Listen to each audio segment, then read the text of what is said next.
knjižnici Dravograd je Valerija Škof predavala o gluhoti in sporazumevanju z gluhimi. Njen namen je bil osveščati slišeče o problematiki gluhih in naglušnih.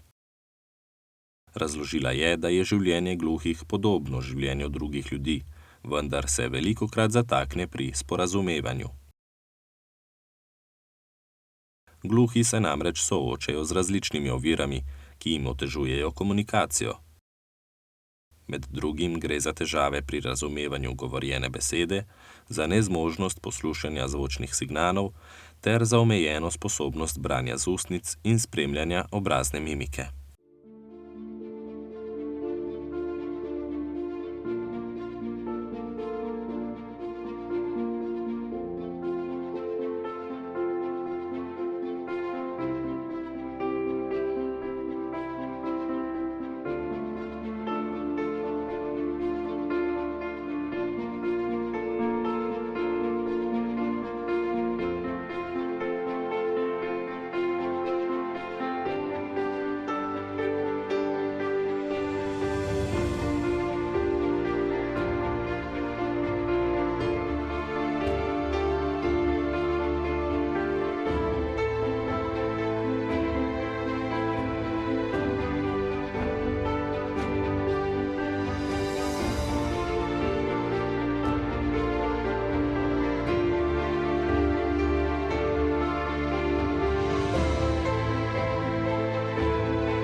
Materni jezik gluhih je znakovni jezik, v katerem se med seboj sporazumevajo. Številni slišeči ne razumejo znakovnega jezika in mislijo, da gre za nekakšno mimiko. Pomembno je, da slišeči izvejo več o znakovnem jeziku in se naučijo uporabljati vsaj nekaj osnovnih kretenj.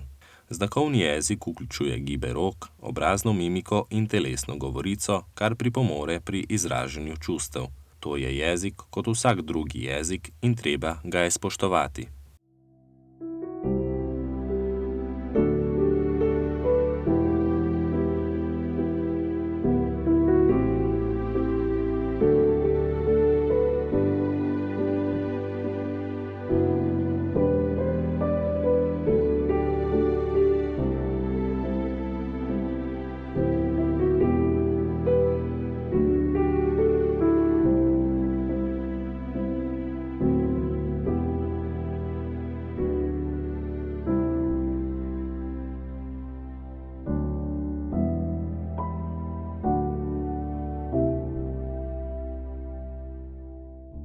Predavanje in predavateljica mi je bilo zelo všeč, vse mi je bilo všeč. Nekaj izkušnje imam z možem, drugače pa ne poznam znakovnega jezika. Kako se zaploska gluhemu, pa to mi je najbolj ostalo v spominu, pa da so res prikrajšani v državi. Država bi mogla bolj poskrbeti za to, se mi zdi, pa nas malo bolj osvestiti.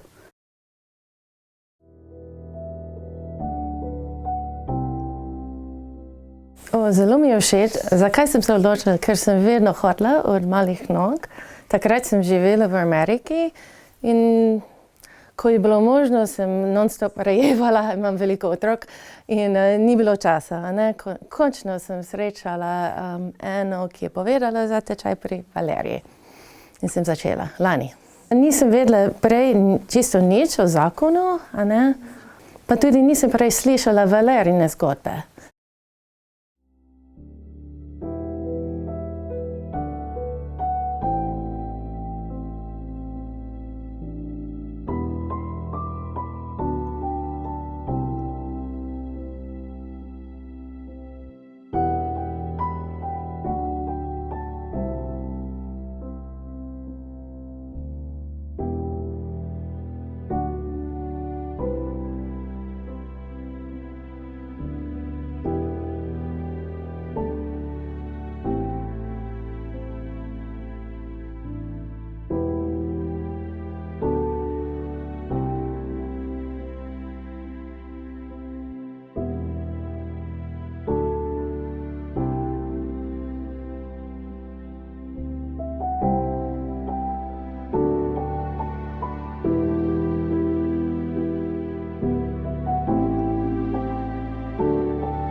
Ko se pogovarjamo z gluhimi, je zelo pomembno, da je okolje primerno za sporazumevanje in da je dobro osvetljeno. Čez dan se izogibamo temu, da so za nami okna zaradi premočne svetlobe. Takrat je tisti, ki gluhemu nekaj sporoča, slabše viden, ker je v svoji lastni senci. Pazimo, da ni preveč hrupa.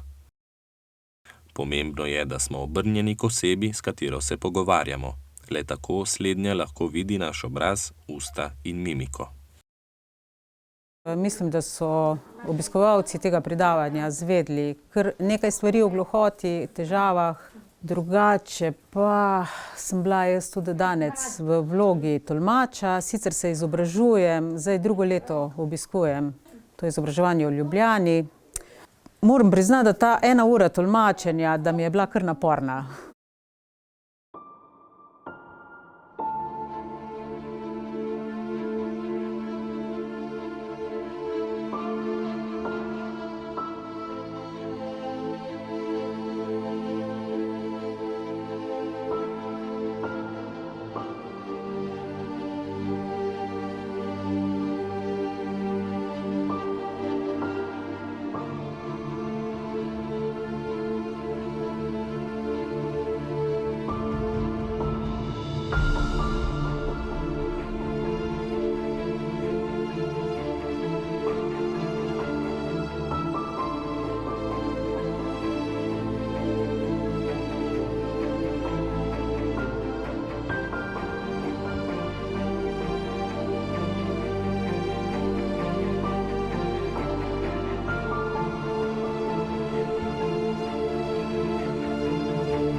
Namen predavanja je bil osveščati širšo javnost, kaj pomeni gluhota, kako se sporazumevati z gluhimi in s kakšnimi težavami se slednji srečujejo. Gluhota seveda zelo vpliva na različna življenjska področja, kot so izobraževanje, zaposlovanje ali socialna vključenost. Predavateljica je želela slišečim predati sporočilo, da je najpomembnejše spoštovanje različnosti. Gluhi se razlikujejo od slišečih, vendar to ne pomeni, da so manj vredni ali da je treba nanje gledati drugače. Nekdo se gluh lahko že rodi ali pa sluh izgubi pozneje zaradi nesreče, bolezni, staranja ali drugih okoliščin.